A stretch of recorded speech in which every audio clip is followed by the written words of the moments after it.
ระธาตุเด่นพระรอดขลังลำไยดังกระเทียมดีประเพณีงามจามเทวีศรีหริพุนชัย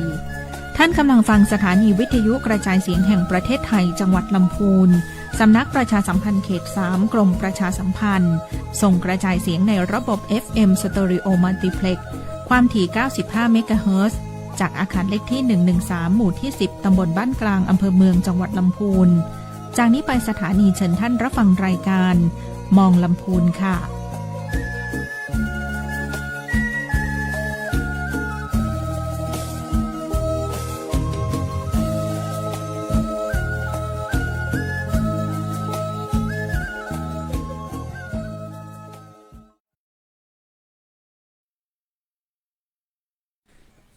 สวัสดีครับตอนเข้าสู่รายการมองละปูนนะครับวันนี้มาปะกันในช่วงบ่ายนะครับบ่ายโมงจนถึงบ่าย2ต่างคลื่นวิทยุ FM 95 เมกะเฮิรตซ์สถานีวิทยุกระจายเสียงแห่งประเทศไทยจังหวัดละปูนกวาสวทละปูนนะครับวันนี้เป็นช่วงของส่วนราชการพบประชาชนเนาะมาปะกันในช่วงยามบ่ายวันนี้วันจันทร์ที่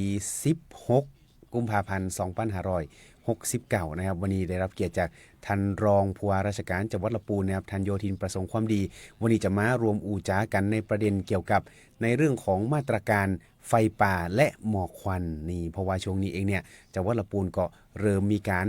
รณรงค์กันแล้วก็มีการบังคับใช้ต่างๆกฎหมายอย่างต่างๆเนาะวันนี้จะได้มาอู่ถึงรายละเอียดต่างๆนะครับแต่ในช่วงนี้เนาะต้องขออู่เป็นภาษาไทยกลางกันละกันเพื่อที่จะได้สื่อสารกับท่านรองได้สะดวกและก็ง่ายได้นะครับสวัสดีครับท่านรองครับครับสวัสดีท่านผู้ชมท่านผู้ฟังครับครับผมก็นานๆทีจะได้เจอท่านรองนะครับยินดีครับ นะครับก็อย่างช่วงนี้นะครับท่านรองครับอากาศก็เริ่มหนาวน้อยลงอุณหภูมิเริ่มเพิ่มขึ้นแล้วก็คาดว่าน่าจะประมาณเดือนหน้านี้น่าจะเข้าสู่ฤดูร้อนอย่างเป็นทางการถ้าเกิดว่าไม่มีอะไรคาดเคลื่อนแล้วก็ผิดพลาดนะครับปีนี้ท่านปภครับได้คุยกับท่านปภนิดนึงเขาบอกว่าปีนี้เนี่ยจะค่อนข้างที่จะแล้งนานแล้วก็ฝนที่จะมาชะล้างในช่วงฝุ่นเนี่ยอาจจะมีบ้างแต่อาจจะไม่เยอะเหมือนปีที่ผ่านมาปีนี้เนี่ยมีความกังวลยังไงบ้างครับท่านรองครับก็ตอนนี้ก็เข้าสู่ช่วงปลายหนาวไปแล้วนะเตรียมที่จะเข้าสู่ฤดูร้อนหรือฤดูแล้งเนี่ยก็เราจะเห็นทั้งสองข้างทางเราขับรถไปก็จะเห็นใบไม้นี่เริ่มที่จะร่วงแล้วก็มันก็จะเป็นเชื้อเพลิงนะครับที่ค่อนข้างที่จะมากนะครับสะสมเพราะฉะนั้นเนี่ยจากการพยากรณ์อากาศเนี่ยปีนี้ก็จะแล้งเร็วนะครับแต่ถ้าไม่มีพายุไม่มีฝนเข้ามาเนี่ยก็อาจจะเป็นการแล้งนานนะครับเพราะฉะนั้นสิ่งที่เราควรที่จะดำเนินการก็คือการเตรียมการในการป้องกันและแก้ไขปัญหาครับอย่างปีที่ผ่านมาเนี่ยมันมีฝนในช่วงกลางเดือนเมษายนโดยเฉพาะในช่วงนั้นเนี่ยมันมีจุดฮอตสปอตหลายจุดปีที่แล้วนี่มันช่วยได้เยอะใช่ไหมปีแล้วก็ถือว่าเราโชคดีนะครับอาจจะเป็นทีมงานของเรานะครับตั้งแต่การบังคับบัญชาโดยผู้ว่าการจังหวัดลงไปถึงระดับอำเภอก็ท่านในอำเภอนะครับแล้วก็ทีมงานไม่ว่าจะเป็นสังกัดกระทรวงทบวงกรมต่างๆอาสาสมัครองค์กรปกครองส่วนท้องถิ่นกำนันผู้ใหญ่บ้านช่วยกันในการทำงานอย่างเต็มกำลังความสามารถนะครับประกอบกับเราก็ถือว่าโชคดีที่มีฝนเข้ามาเป็นระยะนะครับทำให้การแก้ไขปัญหาของเราในปีที่ผ่านมาก็สถานการณ์ค่อนข้างที่จะเป็นไปด้วยดีครับอันนี้ของปีที่ผ่านมาส่วนปีนี้แหละครับท่านรองครับตั้งแต่ช่วงพฤศจิกายนเป็นต้นมาแล้วก็อาจจะยาวมาจนถึงช่วงมกราจนถึงกุมภาตอนนี้เนี่ยสถานการณ์ในเรื่องของจุดฮอตสปอตสถานการณ์ควันนี่เป็นยังไงบ้างครับจริงๆแล้วการนับจำนวนจุดความร้อนหรือฮอตสปอตเนี่ยเราก็จะเริ่มนับใหม่ตั้งแต่วันที่1มกราคมนะครับเริ่มตามปีปฏิทินนะครับตอนนี้สถานการณ์ของจังหวัดลำพูนเนี่ยก็เริ่มที่จะมีพื้นที่ที่มีจุดฮอตสปอตหรือจุดความร้อนขึ้นมาเนี่ยก็ค่อนข้างที่จะมากขึ้นเรื่อยๆนะครับในบางอำเภอเช่นอำเภอลี้นะครับในโซนตำบลศรีวิชัยอำเภอบ้านโฮ่งตำบลป่าพลูนะครับอำเภอแม่ทาก็แถวตำบลตาขุมเงินตำบลทาไม่รอบนะครับก็เริ่มที่จะมีจุดความร้อนแล้วก็จุดความร้อนหรือว่าฮอตสปอตที่เกิดขึ้นในช่วงนี้ก็จะเป็นป่าสงวนซะเป็นส่วนใหญ่ครับผมที่มันเจอเยอะๆเลยนะครับช่วงนี้อย่างวันก่อนเนี่ยเห็นทางด้านของบ้านโฮ่งเห็นเอาฮอสีแดงของกระทรวงทรัพย์ใช่ครับตรงนู้นนี่เขาขึ้นไปสำรวจแล้วท่านรองจากการประเมินสถานการณ์นะครับไม่ว่าจะเป็นท่านในอำเภอเองแล้วก็ทีมของจังหวัดนะครับศูนย์บัญชาการเหตุการณ์ของจังหวัด เราก็เห็นว่าถ้าสถานการณ์ในการเกิดจุดความร้อนหรือฮอตสปอตเนี่ยเกิดขึ้นในจุดเดิมหรือว่าจุดใกล้เดิมเนี่ยแล้วก็วันรุ่งขึ้นก็ยังมีอีกเนี่ยเราก็จะประเมินสถานการณ์ว่ามันอาจจะเกิดในที่สูงชันนะครับการเข้าไปถึงของอำเภอนะครับอาสาสมัครดับไฟป่าทีมงานของเจ้าที่ป่าไม้เจ้าหน้าที่อุทยานกำนันผู้ใหญ่บ้านเนี่ยเข้าไปพาอาสาสมัครดับไฟป่าคณะกรรมการหมู่บ้านเข้าไปเนี่ยอาจจะเกิดอันตรายได้ที่สูงชันเนี่ยมันก็ชันมากๆจริงๆแล้วก็เข้าไปยากนะครับแล้วยิ่ง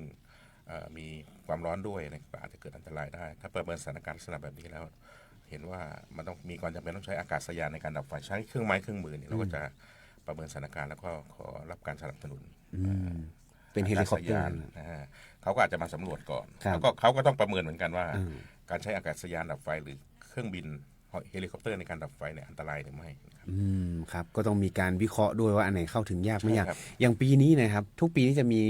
เฮลิคอปเตอร์ของมหาดไทยก็คือของปภ.ปีนี้นี่เขาเตรียมสนับสนุนไหมครับท่านรองก็มีในหลายส่วนราชการหน่วยงานนะครับของกระทรวงทรัพยากรธรรมชาติและสิ่งแวดล้อมเนี่ยก็มีนะครับแล้วก็ในส่วนของกองบัญชาการส่วนหน้านะครับที่ทางท่านแม่ทัพน้อยที่3นะครับท่านเป็นผู้บัญชาการในส่วนกองบัญชาการส่วนหน้าเนี่ยท่านก็จะให้การสนับสนุนไม่ว่าจะเป็นของกองทัพนะครับหรือกรมป้องกันบรรเทาสาธารณภัยอันนี้ก็จะมาช่วยอย่างปีที่แล้วเนี่ยก็ส่งเข้ามาช่วยในพื้นที่จังหวัดลำพูนเนี่ยหลายครั้งนะครับของฮอสีเขียวนะครับถ้าเกิดว่าใครเห็นบนท้องฟ้าปีที่ผ่านมาเนี่ยมันก็เกิดขึ้นหลายจุดนะครับก็คือมีทั้งฮอสีส้มสีแดงสีเขียวของทหารแล้วก็มีสีเขียวของทางฝนหลวงของเกษตรก็มียังคงมีการสนับสนุนแต่หวังว่าปีนี้เนี่ยสถานการณ์มันคงจะไม่รุนแรงแล้วก็เกิดขึ้นในที่สูงชันนะครับท่านรองครับก็เป็นไปได้ที่อาจจะเกิดนะครับแต่การเตรียมการ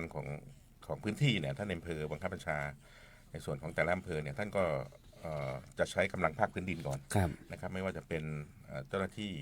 โดยการบูรณาการกับเจ้าหน้าที่ป่าไม้นะครับเจ้าหน้าที่ของอำเภอเองสมาชิกกองอาสารักษาดินแดนกำนันผู้ใหญ่บ้านอาสาสมัครดับไฟป่าก็ช่วยกันในส่วนของภาคพื้นดินทำให้เต็มที่นะครับไม่ว่าจะเป็นการลาดตระเวนพอเห็นไฟก็เข้าไปในการดับนะครับยังมีในส่วนของอะไรเขตรักษาพันธุ์สัตว์ป่านี่เขาจะมีสถานีควบคุมไฟป่านะครับควบคุมไฟป่าก็ทุกหน่วยนะครับบูรณาการการทำงานช่วยเหลือซึ่งกันและกันในการที่จะเข้าทำหน้าที่แต่ถ้ามันเกินศักยภาพอย่างที่เรียนให้ทราบเบื้องต้นเนี่ยเราก็จะขอรับการสนับสนุนแต่ตอนนี้ครับของกระทรวงทรัพย์แล้วก็หน่วยงานที่เกี่ยวข้องนี่เขาเริ่มทำแนวกันไฟกันไปแล้วใช่ไหมครับมีทั้งการทำแนวกันไฟการบริหารจัดการเชื้อเพลิงตามหลักวิชาการครับอันนี้ก็จะทำแล้วก็เป็นส่วนหนึ่งเพราะว่าเชื้อเพลิงเนี่ยถ้าไม่ได้ทำแนวกันไฟเนี่ยเวลาเกิดไฟป่าหรือว่าไฟที่เกิดจากอะไรก็แล้วแต่เนี่ยแล้วมันก็จะบริเวณกว้างแล้วก็จะลุกลามได้ง่ายเพราะว่าเชื้อเพลิงเนี่ยมันไม่ได้แยกจากกันมันเป็นเชื้อเพลิงที่ติดก็คือต่อเนื่องกันพร้อมที่จะลุกลามได้ต่อเนื่องแต่ถ้าเราทำแนวกันไฟเนี่ยเชื้อเพลิงมาถึงจุดที่เราทำแนวเนี่ยก็จะหยุดแค่นั้นไม่ไปต่อนะครับกับอีกการหนึ่งก็คือการบริหารจัดการเชื้อเพลิงนะครับบางพื้นที่เนี่ยมีความจำเป็นนะครับเพราะ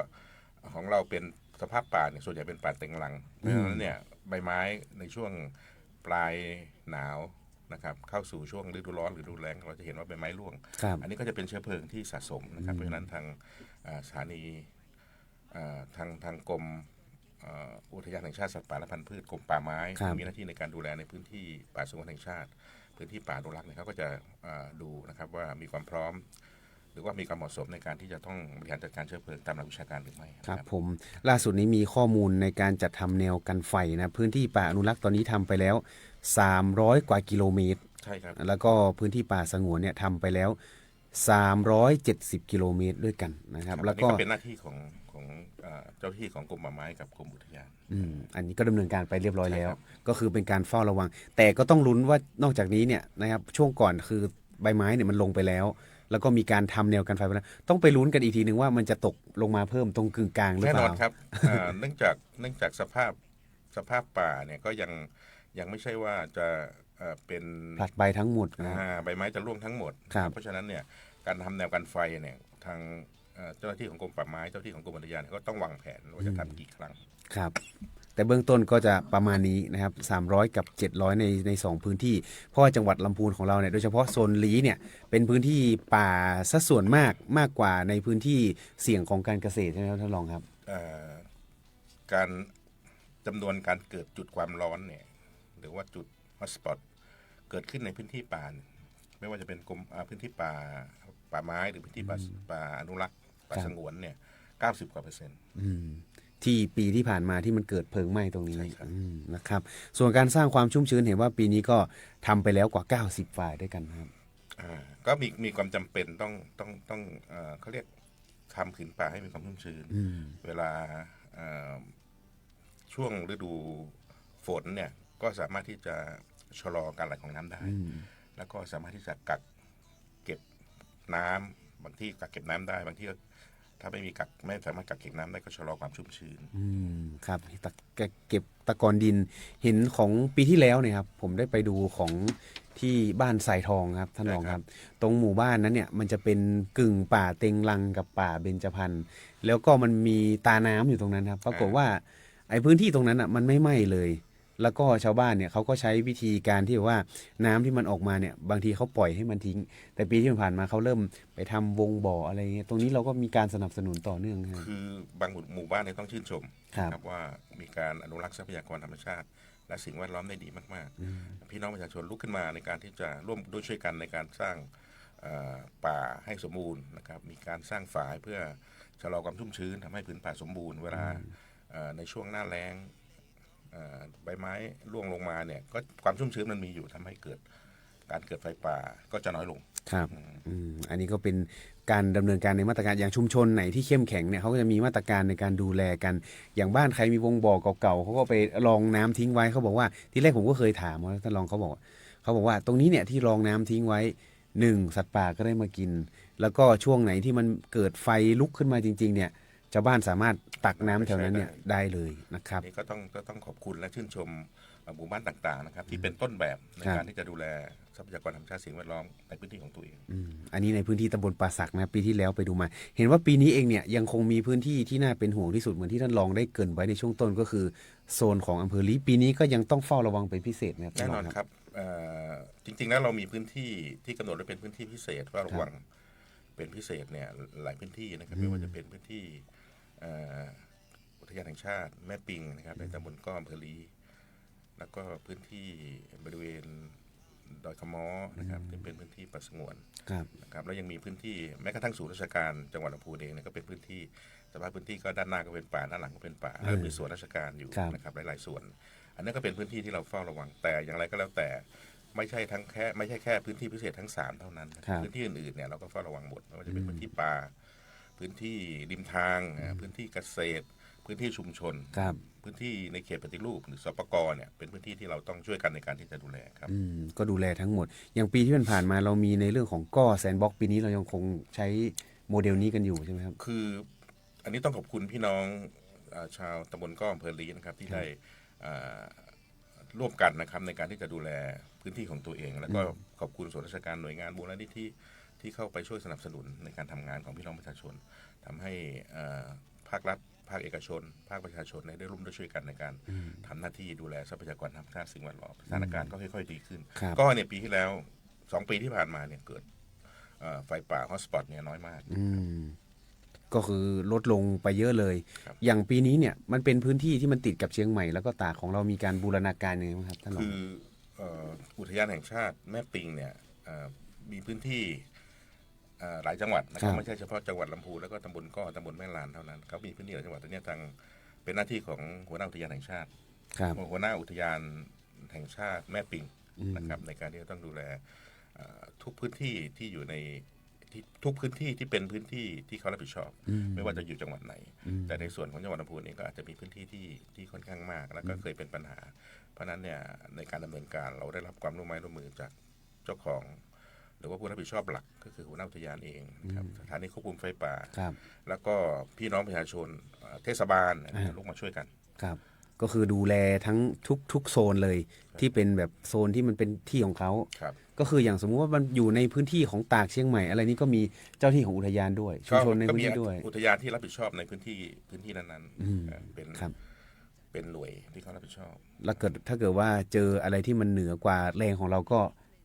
เรียกวอรูมใช่ไหมใช่ครับก็มีการประชุมปรึกษาหารือกันนะครับเพื่อที่จะทำให้การดูแลพื้นที่ที่เป็นรอยต่อเนี่ย สามารถที่ทำได้อย่างมีประสิทธิภาพ ครับในเรื่องของการตั้งวอลลุ่มปีนี้เราก็ตั้งเป็นที่เรียบร้อยแล้ว คือของเราเนี่ยมีคณะกรรมการระดับจังหวัดเป็นศูนย์บัญชาการระดับจังหวัดระดับอำเภอเขาก็มีคณะกรรมการระดับอำเภอมีการพูดคุยกันนะครับปรึกษาหารือและประชุมอย่างเป็นทางการเนี่ยหลายครั้งวันนี้ก็ท่านผู้ว่าการจังหวัดก็เชิญประชุมในภาคบ่ายภาคบ่ายด้วยก็เลยต้องติดตามกันนะครับว่าจะมีมาตรการยังไงต่อเห็นว่าปีนี้เองเนี่ยในเรื่องของการส่งเสริมของชุมชนเนี่ยเรามีงบประมาณในการที่จะว่าจ้างพี่น้องประชาชนในการเป็นจิตอาสาตรงนี้ด้วยใช่ไหมครับก็ช่วงหลังเนี่ยเราจะมีการตั้งงบประมาณเป็นบริหารจัดการเรื่องการป้องกันแก้ไขปัญหาไฟป่าหมอกควันและฝุ่นละอองขนาดเล็กเนี่ยลงไปในหน่วยงานส่วนราชการที่เกี่ยวข้องรวมถึงอำเภอของอำเภอเนี่ยก็จะรับผิดชอบในส่วนของต้องจัดหาบุคคลที่มาเป็นเขาเรียกชุดในการดับไฟป่าหรือลาดตระเวนเพื่อป้องกันไม่ให้ไฟป่าเกิดขึ้นอันนี้ก็มีการตั้งงบประมาณเพื่อเป็นค่าจ้างส่วนหนึ่งนะครับก็เพื่อเป็นขวัญกำลังใจให้กับผู้ปฏิบัติงานแต่อย่างไรก็แล้วแต่ถ้าไม่ได้รับความร่วมมือจากพี่น้องประชาชนหรือว่าคนในหมู่บ้านนั้นๆเนี่ยการทำงานต้องด้วยความเห็นใจนะครับทีมงานที่ไปจ้างเนี่ยทำงานหนักมากครับภายใต้การนำของกำนันผู้ใหญ่บ้านหรือบางแห่งในองค์กรปกครองส่วนท้องถิ่นเข้าไปสนับสนุนเทศบาลอบตเนี่ยเข้าไปแต่ต้องยอมรับว่ามันเข้าไปถ้าเราไม่มีมาตรการในการป้องกันหรือปรามก่อนเนี่ยเข้าไปในส่วนของการเผชิญเหตุไปดับไฟไปอะไรเนี่ยมันทั้งภูเขานะมันทั้งดอยนะมันทั้งสูงชันทั้งร้อนทั้งเหนื่อยนะครับอันนี้ก็น่าเห็นใจเจ้าที่เพราะนั้นเนี่ยก็อยากให้อำเภอเองก็ใช้มาตรการในการป้องกันด้วยนะครับไปประชาสัมพันธ์ทำหน้าที่ของเราให้ดีที่สุดครับครับผมอันนี้เมื่อวานนี้ไปอำเภอลีไปที่วัดบ้านปางไปเจอท่านนายก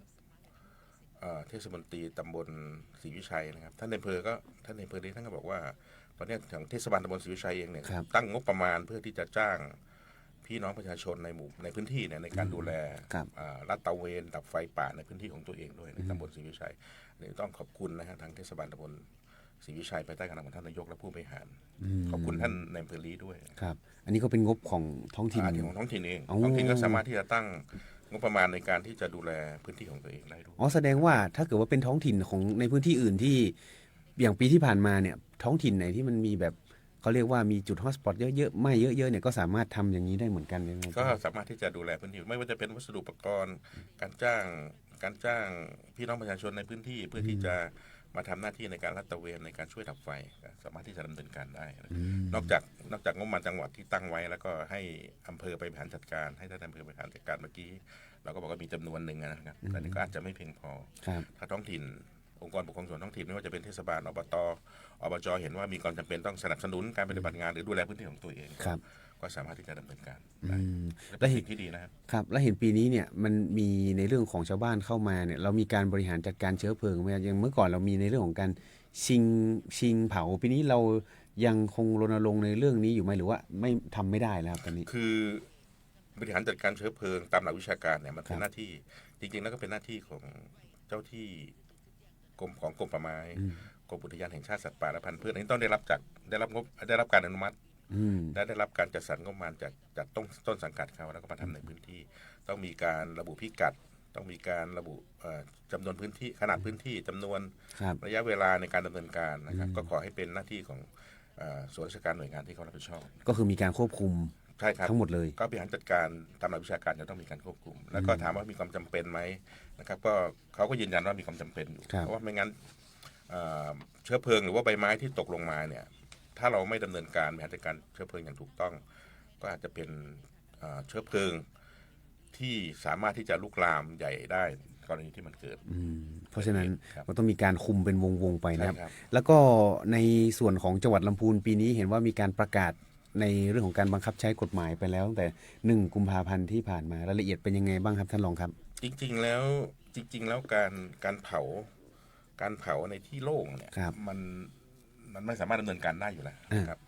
ไม่สามารถที่จะอนุญาตให้ดำเนินการหรือว่าไม่สามารถที่จะดำเนินการได้เองเนื่องจากมันไปกระทบต่อบุคคลอื่นปีที่ผ่านมาเรา365วันเนี่ยครับใช่ครับก็คือไม่สามารถที่จะดำเนินการได้เลยไม่สามารถที่จะเผาได้นะครับถ้ามีการเผาก็จะมีกฎหมายต่างๆในการที่จะไปดำเนินการนะครับแต่ว่าเราเนี่ยโดยจังหวัดลำพูนศูนย์วิชาการของจังหวัดลำพูนท่านผู้ว่าการจังหวัดในฐานะที่เป็น ผู้บัญชาการของจังหวัดเนี่ยก็ได้มีประกาศนะครับประกาศเรื่องห้ามบุคคลทำการเผาในที่โล่งตอนนี้ประกาศเรากำหนดไว้ตั้งแต่1 กุมภาพันธ์ 2569 จนกระทั่งถึงวันที่ 31 พฤษภาคม 2569 เนี่ยรวมแล้ว 120 วัน จริงๆแล้วไม่ประกาศเนี่ยกฎหมายมันก็มีผลบังคับใช้อยู่แล้วแต่ประกาศเนี่ยเพื่อเราเน้นให้เกิดความเข้มข้นขึ้นการปฏิบัติของเจ้าหน้าที่พี่น้องประชาชนจะได้ทราบว่าช่วงเนี้ยถ้าเราไม่ห้ามเลยเนี่ยไม่ห้ามเด็ดขาดเนี่ยพี่น้องประชาชนบางส่วนอาจจะเชื่อฟังหรือว่าปฏิบัติตามแต่บางส่วนเนี่ยเขาไม่ปฏิบัติตามเราก็เน้นย้ำเรื่องข้อกฎหมายเข้าไปเนี่ยมันอาจจะทำให้พี่น้องประชาชนเนี่ยได้ทราบมากขึ้นสร้างการรับรู้ด้วยครับอันนี้ถึงพฤษภาคมนี่เป็นการประกาศยาวไปจนถึงฤดูฝนไปเลยก็คาดว่านะครับช่วงนั้นเนี่ยสถานการณ์น่าจะดีขึ้นในเรื่องของสภาพอากาศแต่ตอนนี้อย่างวันเนี้ยเราดูแล้วถ้าเราดูข้อมูลแล้วเนี่ยเป็นสีเหลืองเนี่ยขนาดนี้นะครับก็เป็นลักษณะสภาพอากาศที่มันมีฝุ่นละอองขนาดเล็กทำให้คนที่เป็นกลุ่มเปราะบางพี่น้องประชาชนที่อาจจะไม่ค่อยสบายในเวลามันเจอสิ่งพวกนี้มันก็ได้รับผลกระทบครับก็เป็นในระดับสีเหลืองนะครับก่อนหน้านี้ถ้าเกิดว่าปีที่ผ่านมาเนี่ยเขาก็มีการกำหนดไม่เกิน50 ไมโครกรัมต่อลูกบาศก์เมตรแต่ตอนนี้เนี่ยค่าฝุ่น PM 2.5เขามีการกำหนดเกณฑ์ใหม่นะครับท่านรองครับก็คือไม่เกินประมาณ30กว่านิดๆเนี่ยแหละนะครับก็จะถือว่ามีอันตรายต่อสุขภาพช่วงนี้เองเนี่ยก็ยังคงใครที่จะไปออกกำลังกายตอนเย็นหรือตอนเช้าเนี่ยก็ให้ดูค่าอากาศสักนิดนึงใช่ครับต้องเช็คสภาพอย่างบางทีเนี่ยอาจจะต้องหลีกเลี่ยงนะท่านรองครับก็มีความจำเป็นถ้ามีความจำเป็นก็ต้องเลี่ยงนะโดยเฉพาะยิ่งผู้ที่ได้รับผลกระทบมีความอ่อนไหวต่อสิ่งพวกนี้ก็ต้องระมัดระวังออกกำลังกายก็อาจจะต้องเปลี่ยนเป็นออกในที่ร่มในบ้านอะไรครับก็เปลี่ยนจากการไปวิ่งจ็อกกิ้งไปเดินนะก็อาจจะออกกำลังกายที่บ้านแบบเบาๆเป็นเวทเทรนนิ่งนี้ก็ได้นะครับเพราะว่าบางทีเนี่ยมันอาจจะอันตรายต่อระยะยาวนะครับท่านรองครับบางคนนี่มีปัญหาเรื่องระบบทางเดินหายใจเป็นภูมิแพ้อย่างเงี้ยอันนี้ได้รับผลกระทบมากก็น่าเห็นใจนะครับเราก็ต้องช่วยกันในการที่จะดูแลไม่ให้ปัญหาต่างๆที่มันมากอย่างปีนี้เนี่ยทางด้านสาธารณสุขเรามีการไปพูดคุยกับเขาแล้วหรือยังครับก็เป็นหน้าที่นะครับที่ทางในคำสั่งของศูนย์บัญชาการเหตุการณ์คำสั่งของคณะกรรมการจังหวัดเนี่ยก็กำหนดให้สำนักงานสาธารณสุขจังหวัดรวมถึงหน่วยงานภายใต้บังคับบัญชาเนี่ยก็ลงไปให้คำแนะนำเราไปสนับสนุนพี่น้องประชาชนที่เป็นผู้ที่จะได้รับผลกระทบแต่ช่วงนี้เขาก็เริ่มรณรงค์กันแล้วนะครับเพราะว่าคุณหมอก็ไม่อยากจะรักษาด้วยโรคเหล่านี้เพราะบางทีเนี่ยมันเป็นสิ่งที่จะต้องคำนึงแล้วก็ตระหนักเพราะว่าก่อนหน้านี้เราไปรณรงค์กันที่อำเภอลีนะครับท่านรองครับถ้าเรานึกถึงสภาพอากาศในช่วงปลายปีที่แล้วเนี่ยช่วงพฤศจิกาธันวาสภาพอากาศดีมากนะอากาศเย็นสบายแล้วก็ไม่มีปัญหาเรื่องฝุ่นละอองขนาดเล็กหรือ PM 2.5 เนี่ยเราอยากให้เป็นบรรยากาศแบบนั้นตลอดทั้งปีครับแต่ถ้ายังเป็นแบบนั้นไม่ได้เนี่ยต้องพยายามที่จะให้เกิดปัญหาน้อยที่สุดครับโดยเฉพาะช่วงนี้นะครับในพื้นที่ของอุทยานแม่ปิงนะครับเขามีสถานที่ท่องเที่ยวใหม่นะท่านลองเห็นเลยครับที่เป็นพระกลางน้ำที่เป็นหมู่บ้านเก่าตรงนั้นเนี่ยตอนนี้ก็มีปรากฏว่าช่วงเสาร์อาทิตย์ที่ผ่านมาครับท่านลองมีคนจองเที่ยวเรือเยอะมากนะครับทางอุทยานแห่งชาติแม่ปิงเขาก็มีการอัปเดตลงเพจเขานะครับท่านลองก็มีคนไปเที่ยวเยอะความจริงแล้วเนี่ยถ้าเกิดว่ามันเกิดหมอกควันเยอะๆเนี่ยนักท่องเที่ยวหายนะผลกระทบแน่นอนนะครับแต่เนี้ยจริงๆแล้วอย่างจังหวัดลำพูนเราถ้าเฉพาะอำเภอลีในตำบลก้อเนี่ยทั้งแก่งก้อน้ำตกก้อนะครับที่มีความสวยงามเป็นอันซีนถ้าเกิดว่าเราไม่มีปัญหาเรื่องหมอกควันไฟป่าฝุ่นละอองขนาดเล็กเนี่ยพี่น้องประชาชนที่เป็นนักท่องเที่ยวเขาทราบจากข้อมูลจากสื่อสังคมออนไลน์จากเพจจากอะไรเนี่ยเขาก็อยากที่จะมาเที่ยวมาสัมผัสเขาไม่เคยเห็นนักท่องเที่ยวก็จะเยอะพี่น้องประชาชนที่อย่างชาวตำบลก้อที่มีอาชีพมีวิสาหกิจชุมชนทำสินค้าพื้นเมืองจำหน่ายเนี่ยก็จะจำหน่ายได้มากขึ้นอันนี้มันก็เป็นการกระตุ้นเศรษฐกิจระดับฐานล่างได้อย่างดีเลยแต่ถ้าเรามีปัญหาเรื่องไฟป่าหมอกควันฝุ่นละอองขนาดเล็กเขาเปิดดูข่าวดูเพจดูว่ามันมีปัญหาเรื่องเนี้ยพี่น้องประชาชนที่เขาจะมาเที่ยวนะเขาก็ไม่อยากมาใช่เราก็ไม่อยากไปใช่ไหมครับแต่ถ้าไม่มีเลยเนี่ยไม่มีปัญหาเรื่องนี้เราก็อยากไปก็คือในเรื่องของการท่องเที่ยวเนี่ยแน่นอนมันกระตุ้นเศรษฐกิจทั้งละอย่างของอำเภอลีของเราเนี่ยครับท่านรองมันมีผลิตภัณฑ์ชุมชนเยอะเลยนะครับใช่ครับมีทั้งของกินของใช้ผ้าทอกะเหรี่ยงก็มีเยอะแยะนะครับท่านรองครับทางนู้นและพร้อมที่จะทางส่วนราชการหน่วยงานเนี่ยที่มีหน้าที่ในการส่งเสริมนะพร้อมที่จะเข้าไปส่งเสริมให้พี่น้องประชาชนได้มีอาชีพ ได้มีอาชีพเสริมนะครับได้มีรายได้ เพราะฉะนั้นแล้วเนี่ยต้องช่วยกันนะครับเห็นว่าปีนี้เนี่ยนอกเหนือจากพื้นที่ป่าพื้นที่อุทยานพื้นที่ทางการเกษตร ปีนี้เราก็ยังคงเน้นย้ำเพราะว่าปีที่ผ่านมามีการจับกลุ่มกันไปบ้างนะท่านรองครับ ก็พื้นที่เกษตรเนี่ยจริงๆแล้วมันก็เห็นงั้นได้ง่ายอะว่าใครเป็นคนทำนะครับเพราะว่าพี่น้องเกษตรกรอย่างนี้ก็ต้องไปขึ้นทะเบียนเกษตรกรไปขึ้นทะเบียนเกษตรกรว่าตัวเองจะต้องปลูกผักปลูกเกษตรทำเกษตรกรรมในแบบไหนนะครับก็จะมีข้อมูลหมดนะครับเพราะฉะนั้นพี่น้องเกษตรกรเนี่ยช่วงหลังนี่ดีขึ้นนะครับช่วงหลังการเผาเพื่อที่จะเตรียมการเพาะปลูกในฤดูกาลใหม่เนี่ยก็เริ่มที่จะลดลงทางกระทรวงเกษตรและสหกรณ์เองก็มีประกาศที่จะห้าม คือจะไม่ให้ความช่วยเหลือหรือสนับสนุนกรณีที่ทราบว่าพื้นที่เกษตรนั้นๆเนี่ยมีปัญหาเรื่องของการเผา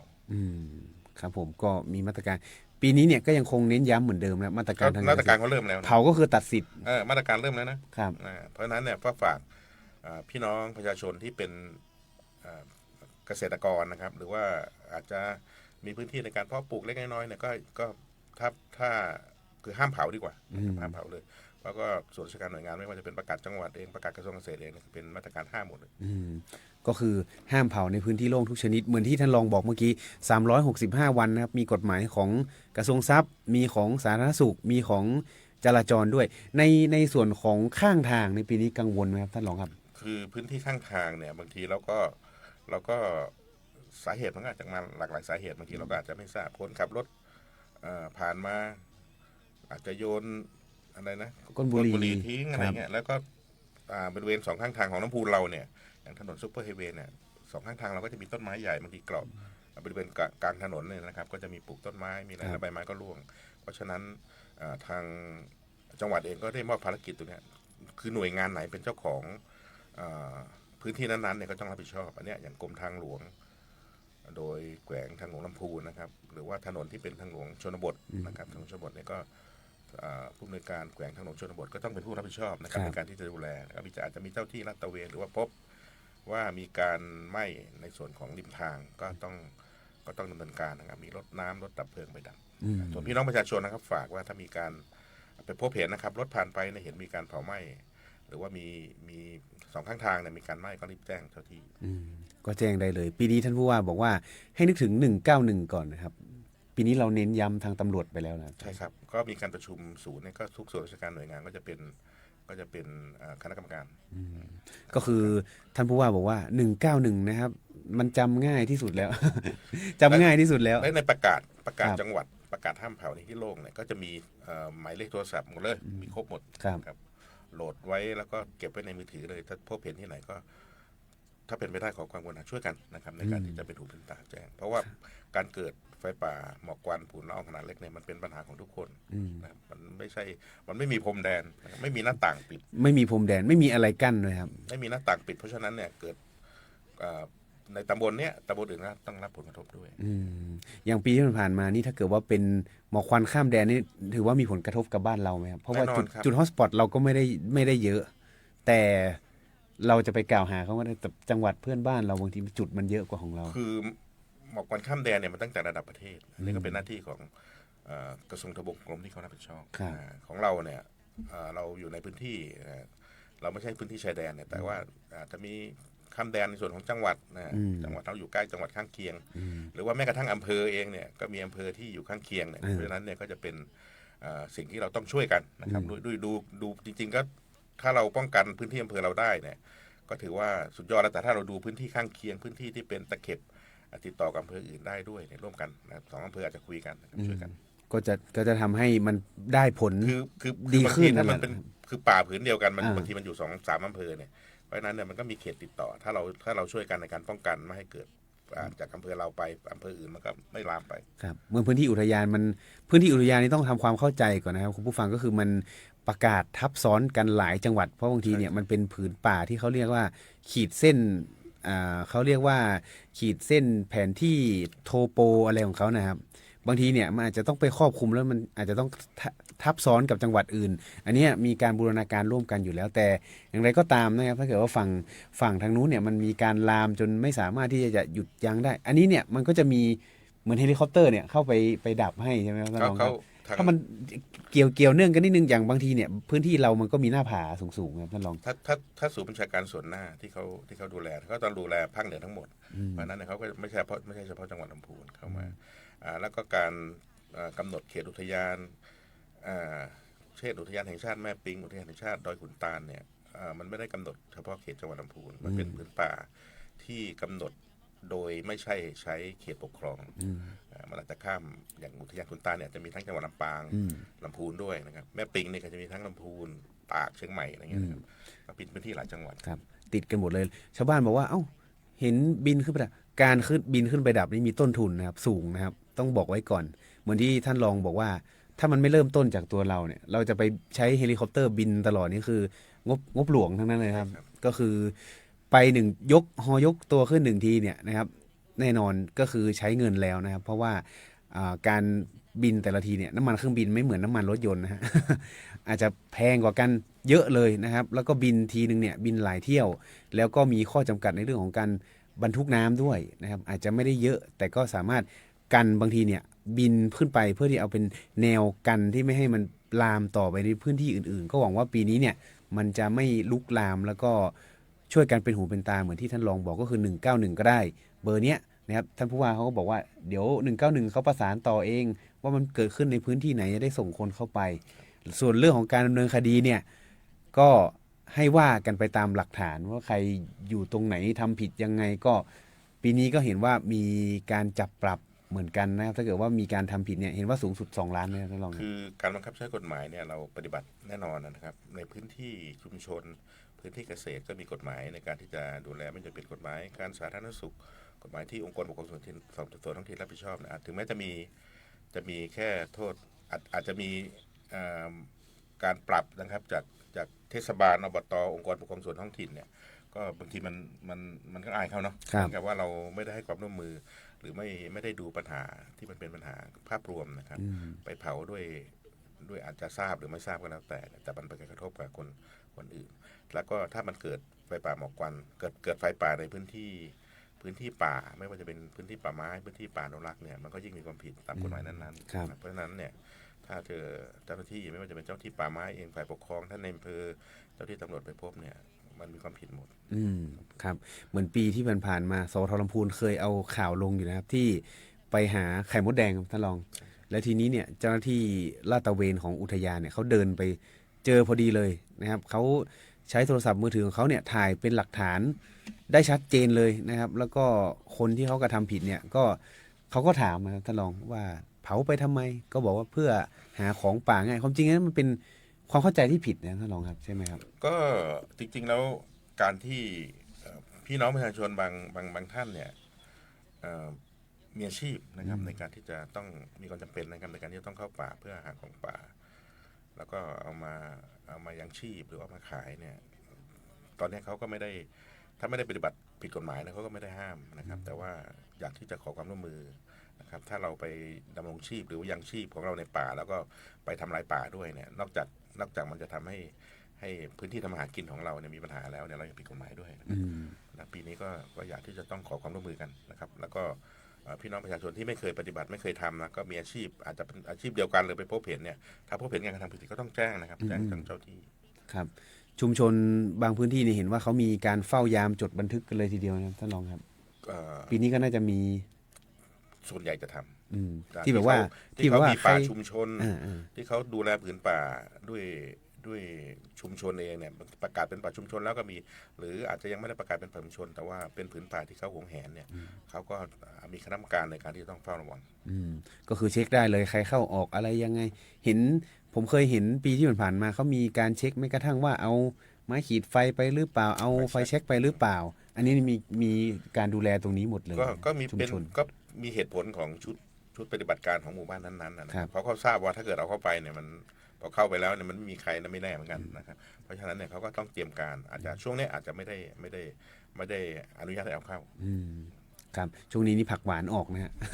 ชุมชนหลายพื้นที่อาจจะต้องดูแลนิดนึงส่วนในปีนี้ครับท่านรองครับเห็นว่ามีภาคเอกชนเนี่ยเข้ามาสนับสนุนด้วยใช่ไหมครับไม่ว่าจะเป็น CPF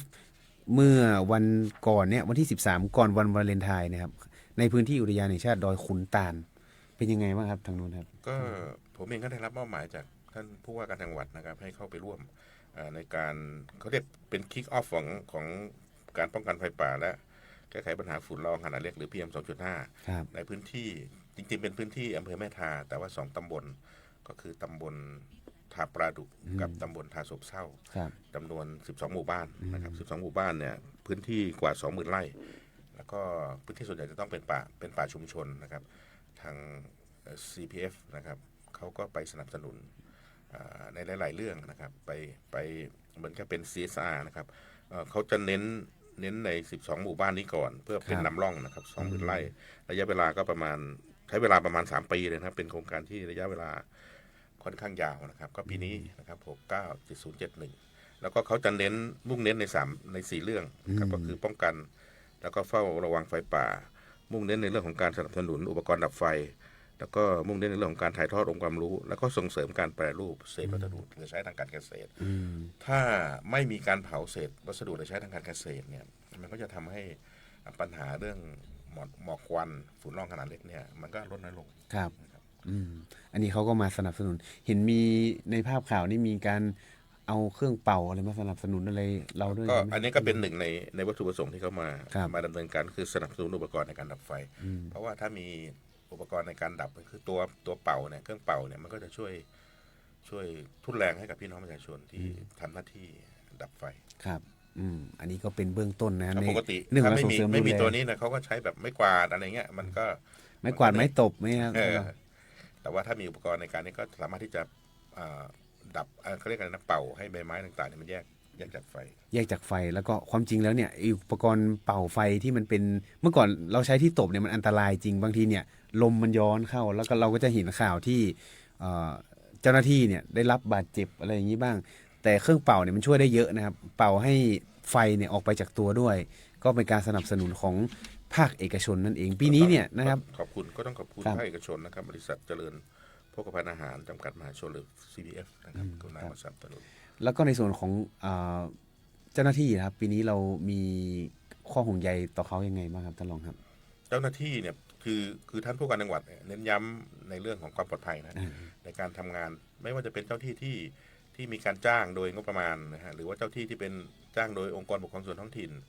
ที่เมื่อกี้ยกตัวอย่างนะครับเทศบาลศรีวิชัยเนี่ยรวมถึงเจ้าที่เป็นอาสาสมัครและไม่มีค่าตอบแทนแต่มาร่วมด้วยใจแล้วก็อยากที่จะดูแลทรัพยากรธรรมชาติและสิ่งแวดล้อมดูแลไม่ให้เกิดปัญหาไฟป่าหมอกควันขนาดนี้ก็เน้นย้ำกับท่านอำเภอไปว่าขอให้มีความปลอดภัยก่อนสุดเลยนะครับเพื่อให้พี่น้องประชาชนมีความสบายใจนะครับถ้าไหนที่มันเป็นจุดเสี่ยงจุดเป็นหน้าผาสูงชันเนี่ยมีความจำเป็นต้องใช้เครื่องไม้เครื่องมืออะไรก็แจ้งมาที่ผู้ว่าการจังหวัดอันนี้เน้นย้ำนะครับก่อนหน้านี้ถ้าเกิดว่าใครไปที่โรงพยาบาลลำพูนนะครับอุทยานแห่งชาติต่างๆเนี่ยเขาก็เริ่มเอาเจ้าหน้าที่เขามาตรวจสุขภาพร่างกายอันนี้ในเรื่องของสุขภาพก็จำเป็นมากๆนะครับเพราะบางทีไปเผชิญเหตุเนี่ยมันมีทั้งความร้อนมีทั้งไฟมีทั้งควันก็ต้องป้องกันด้วยนะครับอาจจะสวมใส่อุปกรณ์ที่จะเป็นเครื่องป้องกันหน้ากากอนามัยต่างๆครับก็มีการก่อนหน้านี้เขามีการตรวจก่อนที่จะปฏิบัติหน้าที่นะครับท่านรองครับใครไปโรงพยาบาลลำพูนจะเห็นนะครับช่วงก่อนนี้แต่ละพื้นที่เนี่ยเขาจะเอาคนเนี่ยทยอยมาตรวจร่างกายเห็นว่าเขาจะมีการตรวจก่อนระหว่างแล้วก็หลังทุกๆปีนะครับเพื่อเป็นการดูแลสุขภาพเป็นอีกหนึ่งสวัสดิการที่เป็นห่วงนะครับแต่อย่างไรก็ตามถ้าเกิดว่าพื้นที่ไหนเหมือนที่ท่านรองบอกไฟมันลุกเยอะๆเนี่ยท่านผู้ว่าเน้นย้ำนะครับเจ้าหน้าที่อาจจะต้องดูแลตัวเองก่อนไม่อย่างนั้นเนี่ยอาจจะเกิดอย่างเคสก่อนๆปีที่ผ่านๆมาเนี่ยมีถึงขั้นเสียชีวิตกันเลยก็มีนะครับอาจจะอ่อนล้าด้วยนะครับเนื่องจากว่าอาจจะต้องเดินลาดตระเวนหรือว่าขึ้นเขาขึ้นดอยในเป็นและเดินทางในพื้นที่ไกลๆอันนี้เป็นสิ่งที่น่าเห็นใจและเป็นกำลังใจให้นะครับก็ท่านใดที่ยังมีปัญหาเรื่องสุขภาพอาจจะป่วยไม่สบายในช่วงนั้นอาจจะต้องพักอันนี้ก็ฝากหัวหน้าหน่วยนะครับหัวหน้าหน่วยและทางอำเภอในการดูแลบุคลากรของเราด้วยให้มีความปลอดภัยสูงสุดครับผมสุดท้ายนี้ครับท่านรองฝากถึงพี่น้องประชาชนแล้วก็ภาพรวมทั้งจังหวัดนะครับท่านรองครับครับก็ต้องเรียนว่าการป้องกันแก้ไขปัญหาไฟป่าหมอกควันและฝุ่นละอองขนาดเล็กเนี่ยก็ไม่ใช่ปัญหาของใครคนใดคนหนึ่งภาคราชการอาจจะเป็นหลักท่านผู้ว่าการจังหวัดเป็นซิงเกิลคอมมานด์ระดับจังหวัดท่านอำเภอเป็นซิงเกิลคอมมานด์ระดับอำเภอนะครับแต่ว่าไม่สามารถที่จะทำงานได้โดยลำพังนะครับต้องมีส่วนราชการหน่วยงานภาคเอกชนพี่น้องประชาชนเข้ามาสนับสนุนการปฏิบัติงานล่าสุดเนี่ยได้ขอความเมตตานะครับท่านพระเทพรัตนนายกเจ้าคณะจังหวัดลำพูนเจ้าวัดพระธาตุทิพุนชัยวรมหาวิหารท่านก็บอกก็ยินดีเดี๋ยว เดี๋ยวท่านก็จะให้ความเมตตาในการที่จะมีน้ำดื่มเครื่องดื่มบำรุงกำลังแบบปีที่แล้ว ครับ โดยอาจจะใช้วิธีรับบริจาคอะไรต่างๆเนี่ยไปที่ท่านนะครับท่านก็เดี๋ยวก็จะมอบให้กับส่วนราชการหน่วยงานต่างๆ ที่มีหน้าที่รวมถึงตำบลหมู่บ้านนะครับเราก็จะไปมอบให้ ครับ หรือว่าให้มารับนะครับพวกเนี้ยมันเป็นเหมือนกับเป็นสวัสดิการเป็นสิ่งเล็กๆน้อยๆที่ฝ่ายที่ไม่ได้ไปทำหน้าที่เนี่ยจะสนับสนุน เห็นว่าเหมือนช่วงเลือกตั้งที่ผ่านมานี่ท่านพระเทพรัตนนายกท่านก็รณรงค์เลือกตั้งไปด้วย ใช่ครับ ตอนนี้นี่น่าจะมีการรณรงค์ห้ามเผาด้วย ท่านให้ความเมตตานะครับเพราะฉะนั้นเนี่ยสิ่งต่างๆที่เราได้ร่วมด้วยช่วยกันแล้วไม่ว่าจะเป็น ครับ ส่วนราชการเองทั้งคณะสงฆ์นะครับได้ประชุมปรึกษาหารือกันนะครับมีแนวทางมีนโยบายมีประกาศคือทุกมาตรการเราทำหมดนั้นสิ่งที่อยากได้ก็คือความร่วมไม้ร่วมมือจากพี่น้องประชาชนนะครับว่าเราก็จะไม่ทำให้มันเกิดปัญหาเรื่องไฟป่านะครับฝุ่นละอองขนาดเล็กนะครับหมอกควันไฟป่าฝุ่นละอองขนาดเล็กขึ้นมาในพื้นที่เราต้องร่วมด้วยช่วยกัน ไม่ว่าจะไปทำหน้าที่ในการประชาสัมพันธ์สร้างการรับรู้ ครับ หรือแม้กระทั่งเป็นอาสาสมัครในการดับไฟเองด้วยครับ ครับ ด้วยกัน ช่วยกันนะครับคนละไม้คนละมือนะครับเพื่ออากาศสดใสแล้วก็ให้นักท่องเที่ยวมาเที่ยวที่บ้านเราเยอะๆนะครับมาเที่ยวเยอะๆเงินก็เข้าบ้านเราเยอะนะครับไปถึงฐานรากนะครับท่านรองครับ ใช่ครับก็เป็นการกระตุ้นเศรษฐกิจถ้าไม่มีปัญหาตรงนี้เนี่ยพี่น้องประชาชนเข้าที่เป็นนักท่องเที่ยวเขาก็มาในพื้นที่เราก็สามารถที่จะกระตุ้นเศรษฐกิจฐานรากได้ ครับผมครับวันนี้ต้องขอบคุณท่านรองผู้ว่าราชการจังหวัดลำพูนมากๆนะท่านโยธินประสงค์ความดีนะครับเดี๋ยวในครั้งต่อไปนะครับขอประชาสัมพันธ์ไว้ล่วงหน้าเดี๋ยวสัปดาห์หน้านะครับก็จะมีส่วนราชการที่ดูแลในเรื่องของการเสียภาษีของพี่น้องประชาชนนะครับจะได้มาพูดคุยกันเพราะว่าปี 2568 เนี่ยเราใช้จ่ายกันไปหมดละแล้วตอนเนี้ยทางหน่วยงานของสรรพากรนะครับสรรพสามิตตอนนี้เขาก็มีการเปิดในเรื่องของการไปยื่นภาษีนะครับซึ่งตรงนี้ก็ยังอยู่ในห่วงเวลาของการยื่นภาษีเดี๋ยววันสัปดาห์หน้านะครับจะเป็นของส่วนราชการนั้นนะครับก็ติดตามกันด้วยก็แล้วกันช่วงเวลาบ่ายโมงจนถึงบ่ายสองนะครับทางคลื่นวิทยุ FM 95 สวทลำพูนนะครับวันนี้ครับเวลาของรายการหมดลงแล้วครับผมดีเจแอร์ธนากรลังกาพินต้องขอนำรายการลาคุณผู้ฟังไปก่อนนะครับกลับมาพบกันใหม่ในครั้งหน้าสวัสดีครับ